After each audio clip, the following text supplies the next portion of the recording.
এই টেস্টিবল চ্যানেলে আপনাদের সবাইকে অনেক স্বাগত। আজ আমি আপনাদের সাথে শেয়ার করব একটি পুরনো দিনের রেসিপি, ইলিশ মাছের মাথা দিয়ে কচু শাকের রেসিপি। তো চলুন বন্ধুরা, রেসিপিটি আমরা শুরু করি। প্রথমেই আমি এখানে কড়াইতে জল দিয়ে দেব। জল যখন ভালো মতন ফুটে যাবে, তারপর আমি এখানে অল্প পরিমাণে লবণ দিয়ে দেব। এর সাথে আমি এখানে আগের থেকে কেটে রাখা কচু শাকগুলি সেদ্ধ করার জন্য দিয়ে দেব। যখন কচু শাক ভালো মতন সেদ্ধ হয়ে যাবে, আমি এটি গ্যাস থেকে নামিয়ে নেব।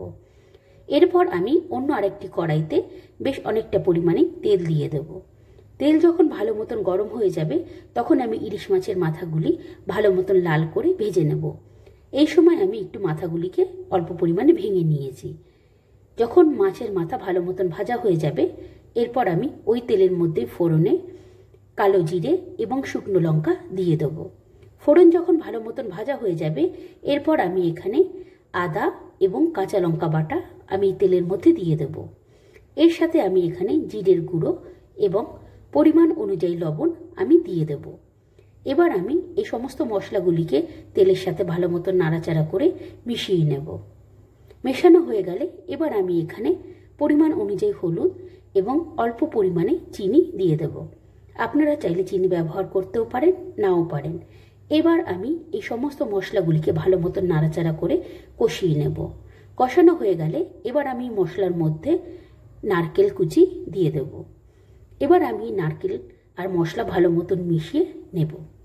যখন মেশানো সম্পূর্ণ হয়ে যাবে, এবার আমি আগের থেকে সেদ্ধ করে রাখা কচু শাকগুলি এর মধ্যে দিয়ে দেব। এর সাথে আমি এখানে ছোলাগুলো দিয়ে দেব। এবার আমি এই সমস্ত উপকরণগুলি ভালো মতন মশলার সাথে নাড়াচাড়া করে মিশিয়ে নেব। বন্ধুরা, এই সময় একটু ধৈর্য সহকারে ভালো মতন সব মশলা মিশিয়ে নিতে হবে এবং কচু শাকের জলটি টেনে নিতে হবে। যখন কচু শাক থেকে জল ভালো মতন টেনে যাবে, এরপর আমি এখানে ইলিশ মাছের মাথাগুলি দিয়ে দেব।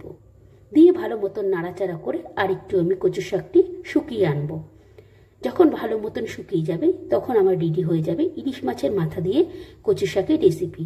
বন্ধুরা, আপনারা ঠিক এইভাবে একবার বাড়িতে বানান। আজ তবে আসি বন্ধুরা, বাই।